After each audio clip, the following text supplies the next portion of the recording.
What's up guys, it's Joey here again from the Commander's Lair. Today I'll bring you another deck tech. This will be Muldrotha, the Gravetide deck.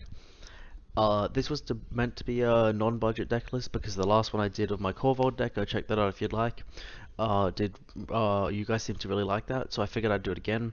However, I ended up making this deck $115 anyway, which is very budget for most people. Although it wasn't around the $30 to $40 I like to make the prices from a lot of my decks on this channel. So, if you guys would like to see a cheaper version, I can make a whole video for a cheap Muldrotha deck. Otherwise, I can just do this one and let you know in the comments some what to take out or what to add in to make this deck cheaper. A lot of what that will be though is the lands, because there are a couple of expensive lands, but mostly just playing a bunch of basics is way cheap because I'm playing only, I believe, 12 basics, which is a lot less than a lot of decks, especially budget decks, so that's a good way to make this deck cheaper. Anyway, we'll get on to the video now. It's Muldrotha, is 3 black, green, blue, so it's Sultai, 6 mana for a 6/6. Elemental Avatar. During each turn you may play a land and cast a permanent of each permanent type from your graveyard. So the land thing's nice, that means we have some lands that can go straight to the graveyard, such as Barren Maw that we can cycle. So cycling lands or lands that sacrifice themselves for value are also great, like Evolving Wilds. So things that we can replay for the lands. Otherwise, for the permanent from the graveyard, means we can play just like every turn we can get a couple extra cards, so it's almost at the end of the game or even halfway through or at a decent point it'll basically be just like having a second hand. So we have basically 12, well, as many cards as we want realistically to just look through and figure out what we want to play. So this deck's very creature heavy. It has 3 instances and 4 sorceries, so pretty much constantly we're going to have something to play because most of the deck is just that, 34 creatures, 38 lands, and then 14 enchantments, only 1 planeswalker and 5 artifacts though. But basically what this means is that we're always going to be able to play at least one thing from our graveyard to get some extra value, and oftentimes we will also have an enchantment there, or maybe even an artifact that we can play as well, because obviously it's multiple permanent types, although for the most part we're not going to be playing that many different cards per turn because we're going to be spending a lot of mana, although I have tried to have a little sub-theme of low mana. So there's 11 cards that are 1 mana, and there are 9 cards that are 2, and 15 cards that are 3 mana, so just really lowering that curve to make sure that we can get lots per turn, because we can play cards from our hand and from our graveyard, so if we can do both at the same time we can maximize the value and get lots of cards coming out. And that's effectively what this deck is, just playing lots of cards, outvaluing opponents with just massive plays through just consistent draw and ramp, and just getting lots of value to the end when we just have so many more resources than our opponents, we can pretty much ensure a win. So that leads on to the first main category in this deck, which is our card draw. As I mentioned, we want to draw a lot. We have 16 card draw cards in this deck, whether it be one shot, just drawing one card, or drawing lots, or even some tutoring a little bit. That we just do that. We have 16 instances, so basically this means we're going to be drawing so many cards. And as I mentioned with Muldrotha, we can reuse them, so we can reuse anything we want. So even just getting one card in a single game that just draws us one card, like Baleful Strix, that would even be decent value because we can make sure it dies pretty often.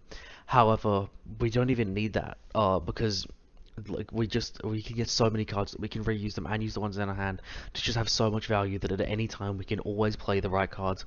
And if we have more than 7 cards in hand, we discard down to the hand size, we can keep playing those cards in the graveyard anyway, obviously because Muldrotha lets us, so that's not even a downside. We're going to be constantly topped up on cards. We're playing cards like Siege of the Dead for 2 and a blue enchantment. Whenever you cast a spell from your graveyard, draw a card, so we can cast this as a permanent obviously from the graveyard.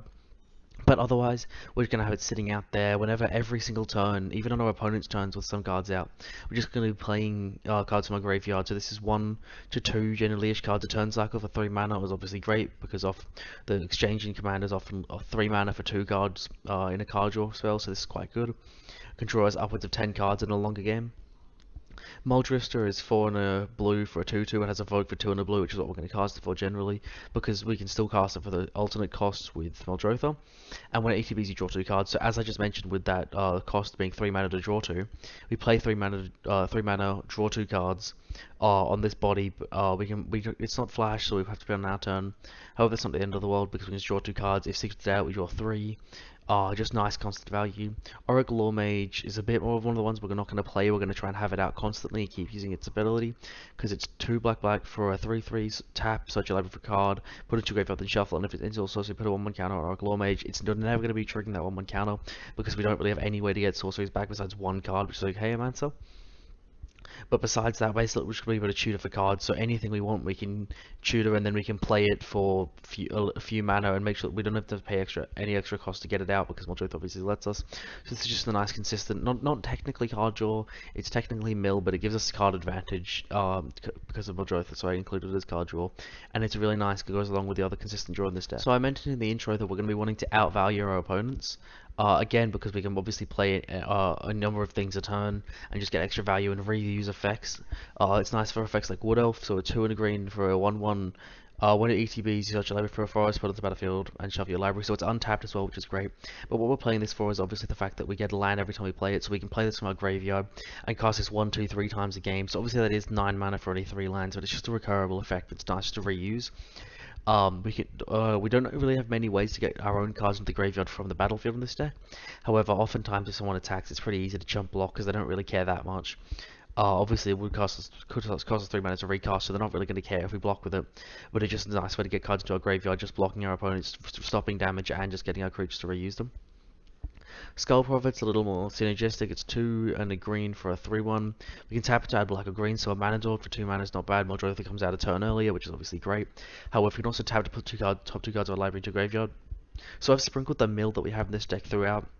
And just constantly, if we need to, we can get cards in our graveyard so we can play them next turn, such as those lands or any other cards like that. Or we can actually also obviously play creatures and artifacts using this ability. Some of those artifacts we might want to be playing is cards like Expedition Map. It's colorless for an artifact, 2 and tap, search your library for a land, put into your hand, then shuffle your library. So this is technically card advantage, not ramp. However, it's effectively the same thing. We can get us specific lands, and we do have some really good lands in this deck. So the ones I mentioned, all cards like Command Beacon, we can stop our mana cost. Then we have all kinds of things. Takanamura, one of the new cards. It's Recursion. We have just all kinds of stuff in this deck. We have some really useful cards. So just getting them is just going to be amazing. So Field of Ruin, which can remove a non-basic land.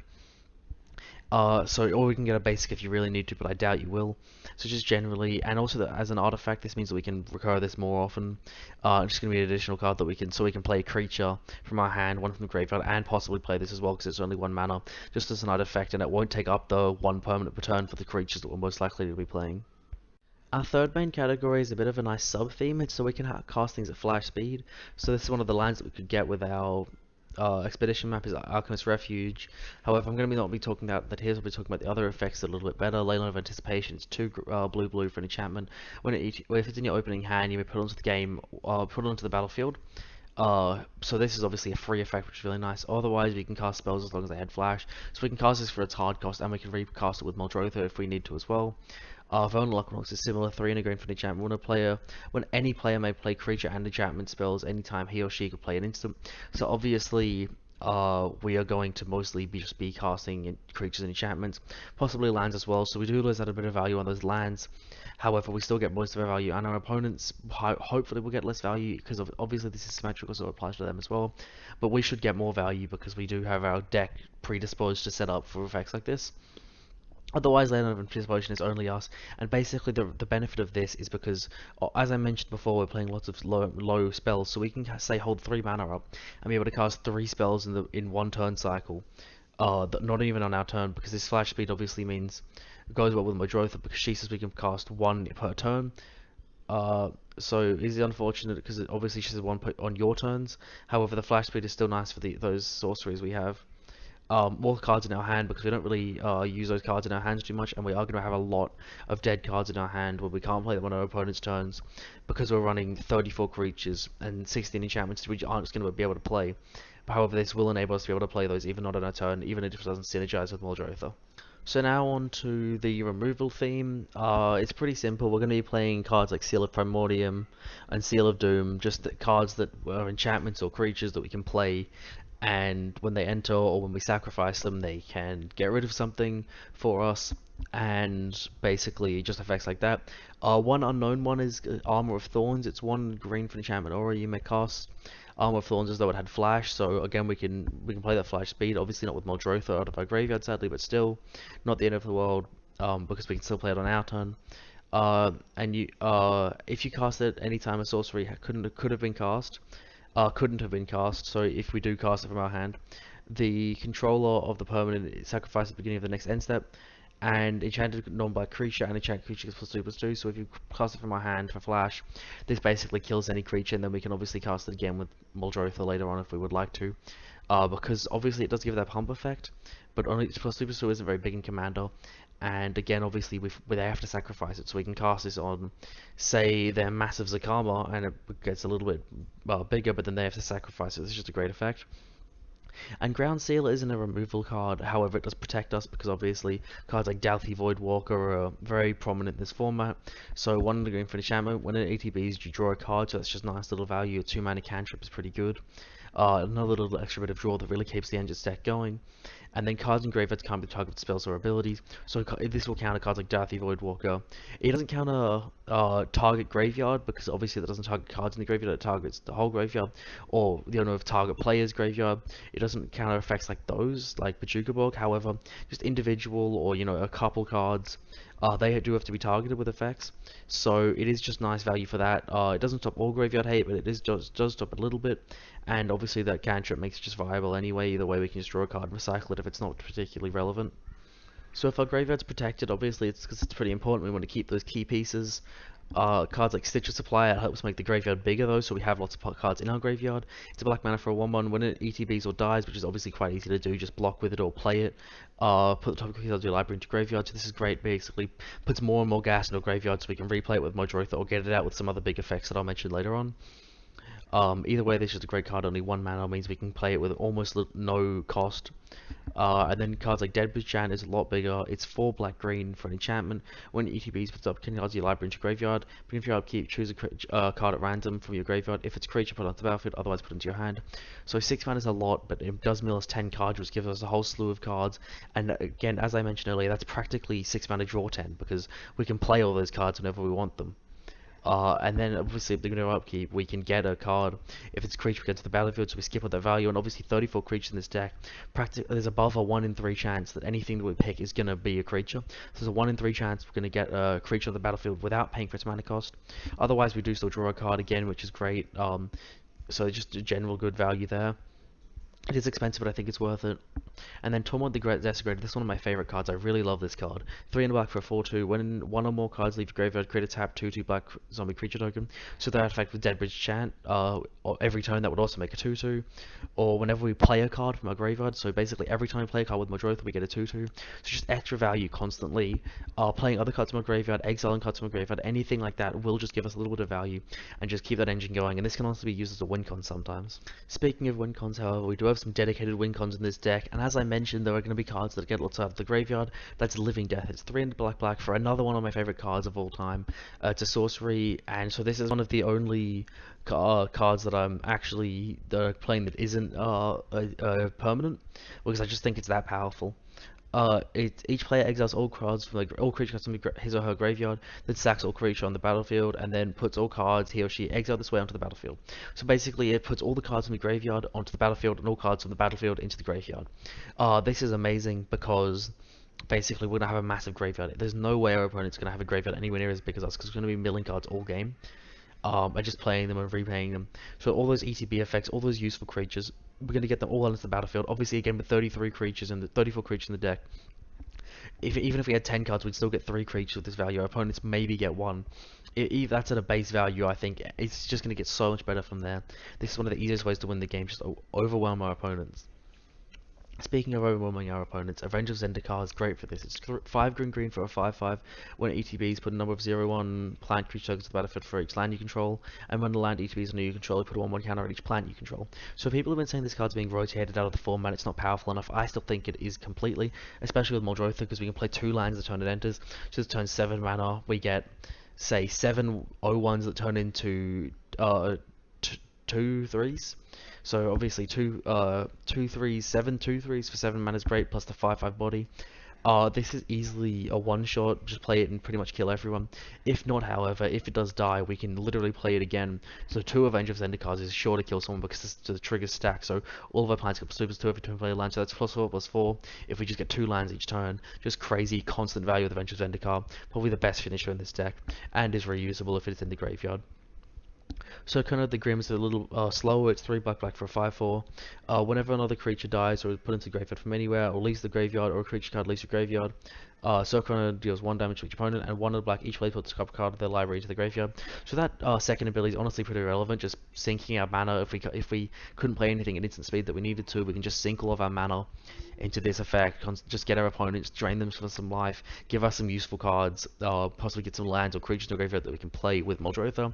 Otherwise, just constantly pinging our opponents. Not the crazy amounts of damage. It can win the game though. I found in my playtesting, and either way, it's just going to be great value and just deal lots of damage, get our opponents down low, so cards like Eveything Zendikar can kill them. So that's all for my video today. I really hope you guys enjoyed. If you did, let me know. Leave a like, subscribe, comment. Just let me know what you thought about the video.